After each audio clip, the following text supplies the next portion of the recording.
তো ইয়া চাওক মনা চনা লৈ আহিছোঁ চব্জি বেপাৰত ৰাতিপুৱা একদম মাছ খোৱাৰ পৰা একদম ব্যস্ততাপূৰ্ণ অঞ্চল মাৰ্কেটৰ পৰা চব্জি লৈছোঁ ইয়াত দাস উৰিছে এতিয়া ৰাতিপুৱা 7টা বাজিছে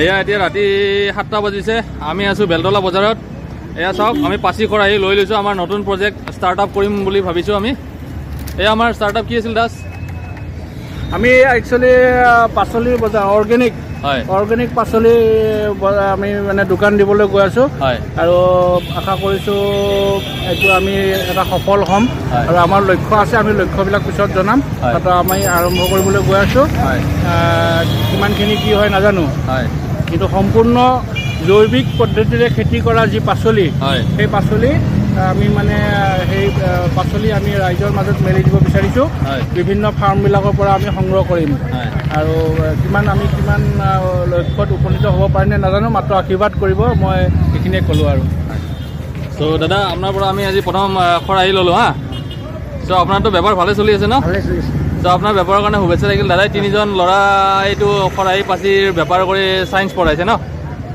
চায়েন্স পাছ কৰাইছে ন বাকী 2জন পঢ়ি আছে আপোনাৰ জীৱনৰ বাবে শুভকামনা থাকিল আমিও নতুন বেপাৰত নামিছোঁ আমাক আশীৰ্বাদ কৰক হা ঠিক আছে থেংক ইউ এয়া আমাৰ দাসে ধুনীয়াকৈ বান্ধি ল'লে স্কুটিত অ'কে অল দ্য বেষ্ট চাওক মনা চনা লৈ আহিছোঁ চব্জি বেপাৰত ৰাতিপুৱা একদম মাছ খোৱাৰ পৰা একদম ব্যস্ততাপূৰ্ণ অঞ্চল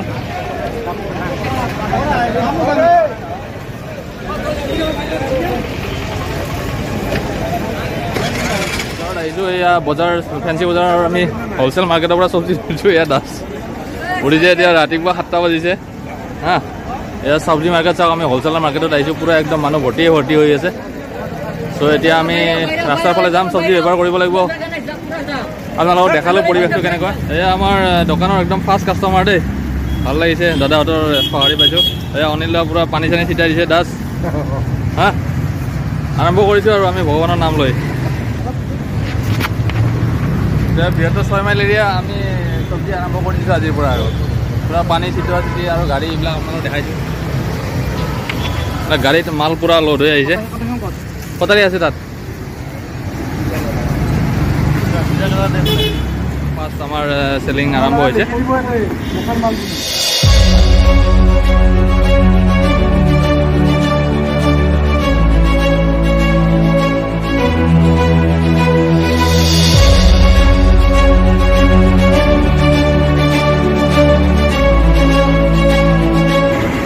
মানে প্ৰথম চব্জি বেপাৰটো গতিকে মানে হেৰি আৰু এই অকণমান পানী চানী ছিটাই থাকিব লাগে নহ'লে শুকাই যায় বস্তুটো সেইকাৰণে পানী চানী মাৰি অকণমান নতুনত্ব এটা আনিছোঁ যাতে ৰাইজে বেয়া নাপায় আৰু সতেজ হৈ থকাকৈ আৰু চ' আমি চব ৰাইজকে অনুৰোধ কৰিছোঁ আমি ইয়াত অৰ্গেনিক পাচলি অন্তৰ্ভুক্ত কৰি আছোঁ আৰু লোকেল মিঠাতেল লোকেল চাউল জহা চাউল এইবিলাক আমি লোকেল প্ৰডাক্ট আনিম চব ৰাইজকে আমি অনুৰোধ জনাইছোঁ বিহু পূজাত একদম আহি যাব আমাৰ ইয়াত চব প্ৰডাক্ট আমি এভেইলেবল কৰিম লাহে লাহে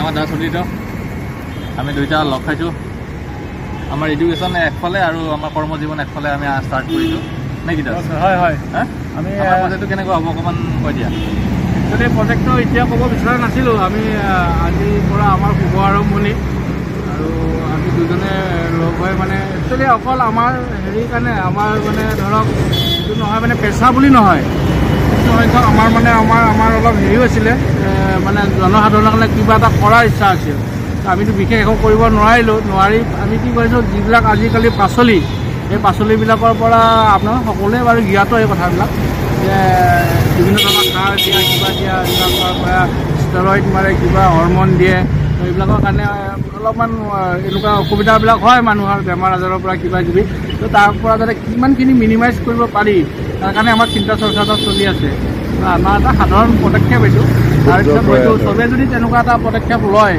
যিখিনি জানা শুনা মানুহ আছে সেইবিলাকে যদি চবে লয় তেতিয়াহ'লে আমি কিছু হ'লেও আমি নিৰ্মূল হ'ব এইবিলাক আৰু তাৰে উদ্দেশ্যটো মেইন উদ্দেশ্য আমাৰ সেইটো গতিকে সেইখিনিয়ে আৰু চাওঁ কি ভগৱানে সহায় কৰিব, আপোনালোক সকলোৱে আশীৰ্বাদ দিব লাগিব। আৰু আমি অসমীয়া হিচাপে আমি ব্ৰেণ্ড বনাইছোঁ, আমি অসমীয়া ব্ৰেণ্ড এটা মাৰি দিলোঁ আমি গামোচা। ধন্যবাদ ধন্যবাদ, হয় ধন্যবাদ। আৰু খাতি অসমীয়া যিমানখিনি আমি চেষ্টা কৰিম, খাতি অসমীয়া যাতে আমাৰ অসমত থলুৱা, অসমত মানে উৎপন্ন হোৱা পাচলি, আমাৰ যিখিনি ডেকা ল'ৰা আজিকালি বহুতে ওলাই আহিছে, বিভিন্ন ধৰণৰ মাটি লিজত লৈ হ'লেও, নিজৰ মাটি নাথাকিলেও লিজত লৈ মানে জৈৱিক সাৰ ব্যৱহাৰ কৰি উৎপন্ন কৰিছে পাচলি, সেইবিলাক পাচলি আপোনালোকৰ মাজলৈ আনিবলৈ আমি চেষ্টা কৰিম। গতিকে সেইখিনি সঁহাৰি জনাব আপোনালোকে। আমাৰ এইটো এটা মানে জাষ্ট প্ৰিলিমিনাৰী আউটলেট আৰু পাব লাগে। হয় হয়, আৰু আমি বিতংভাৱে আৰু পিছত যিমানখিনি আমি সুবিধা যি পালোঁ, আমি অসুবিধা পালোঁ, কিবা পালোঁ, আমি গোটেইবিলাক জনাই থাকিম। আপোনালোকে মাত্ৰ চাই থাকিব আৰু বুজিবলৈ যত্ন কৰিব। আমি পপুলাৰ হোৱাৰ কাৰণে নহয়, কেতিয়াও নোৱাৰিব, কিবা এটা ভাল কৰাৰ কাৰণে সকলোৰে সেইটোৱে আগবাঢ়িছোঁ, আশীৰ্বাদ কৰিব। ধন্যবাদ।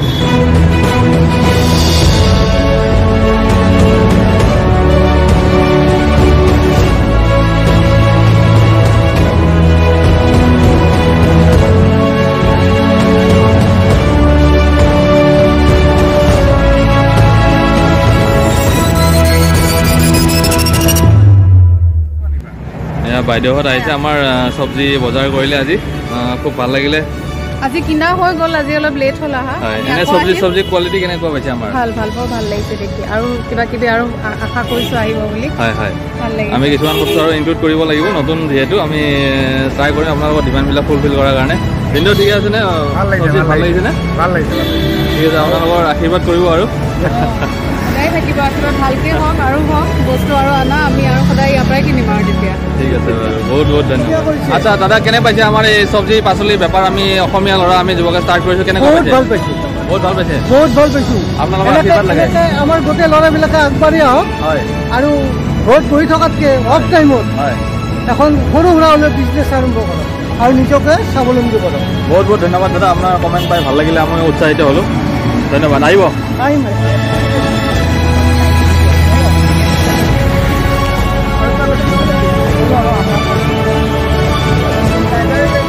আশিক, আমাৰ ষ্টাৰ্টআপটো কেনে লাগিছে? ভাল লাগিছে, বহুত ধুনীয়া ইনিচিয়েটিভ হয়, মানে বস্তুখিনি ফ্ৰেছ হয়, দেখি ভাল লাগিছে, আৰু আমাৰ ঘৰৰ ওচৰতে হ'ল, তো আমাৰ বজাৰৰ টেনশ্যন নাই এতিয়া। বহুত ধন্যবাদ আমাক ইমানখিনি এনকাৰেজ কৰাৰ কাৰণে। নতুন ইনিচিয়েটিভ কাৰণে অল দ্য বেষ্ট। বহুত ধন্যবাদ, থেংক ইউ। মেডাম, আজি কি ডিমাণ্ড আছে? আজি বহুত বস্তু ল'ম বুলিয়েতো আহিছোঁ। হয় হয়, আগতীয়াকৈ অৰ্ডাৰ কৰি ৰাখিছিলোঁ মটৰ 4 কেজি ল'ম বুলি, হয়, আৰু এক্সট্ৰা কেজি লৈ আছোঁ আৰু এতিয়া। ভাল লাগিছে নে কোৱালিটি? পুৰা একদম ফ্ৰেছ, দেখিয়ে লওঁ লাগিছে। ধন্যবাদ, বহুত ধন্যবাদ, আমাক ইমানখিনি এনকাৰেজমেণ্ট কৰিছে। এই আমাৰ দাস মোৰ সতীৰ্থ পুৰা ৱেইট কৰি আছে। ये नेमू लेके जाओ, बहुत बढ़िया, एकदम 1 नंबर नेमू। वो लोकल वाला सेंट, बहुत सेंट है, बहुत बढ़िया।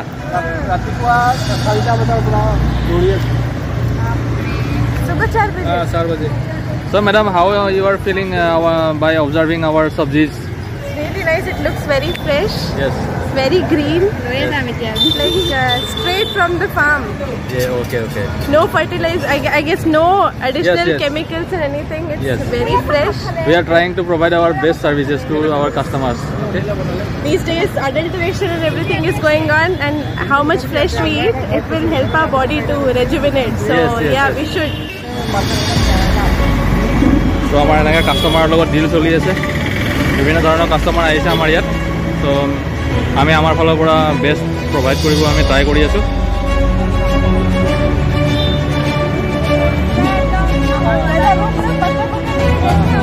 এতিয়া ৰাতি প্ৰায় 10 বাজিছে। মই মালিগাঁও ব্ৰিজৰ তল পাইছোঁ আহি, চব্জি বেপাৰৰ মানে দোকান চোকান বন্ধ কৰি। চ' অকণমান টাইম দিব লাগে, যথেষ্ট কষ্ট আছে, কিন্তু পইচাও আছে, কিন্তু যথেষ্ট কষ্টৰ কাম বাৰু। আপুনি 2-3টা কাম একেলগে মেনেজ কৰিব নোৱাৰে, বাট যদি চব্জি বেপাৰ কৰিম বুলি ভাবিছে তেতিয়াহ'লে ৰাতিপুৱা আপোনাৰ 4টাৰ পৰা ডিউটি আপোনাৰ ৰাতি 9টালৈকে, বাট টকা কিন্তু যথেষ্ট আছে। ত' আমি এইকেইদিন অভিজ্ঞতাৰ পৰা এইটো কথা গম পালোঁ যে মানে পদপথত ব্যৱসায় কৰি পেলাই খুব সুন্দৰকৈ এটা জীৱন নিৰ্বাহ কৰিব পাৰে। মই এতিয়া গৈ ৰেষ্ট ল'ম অকণমান, ভাত পানী খাব আছে, টাইম বহুত হৈ গ'ল। তো এৰিছোঁ, পিছত লগ পাওঁ আপোনালোকক। চাই থাকিব প্ৰাঞ্জল ব্লগ।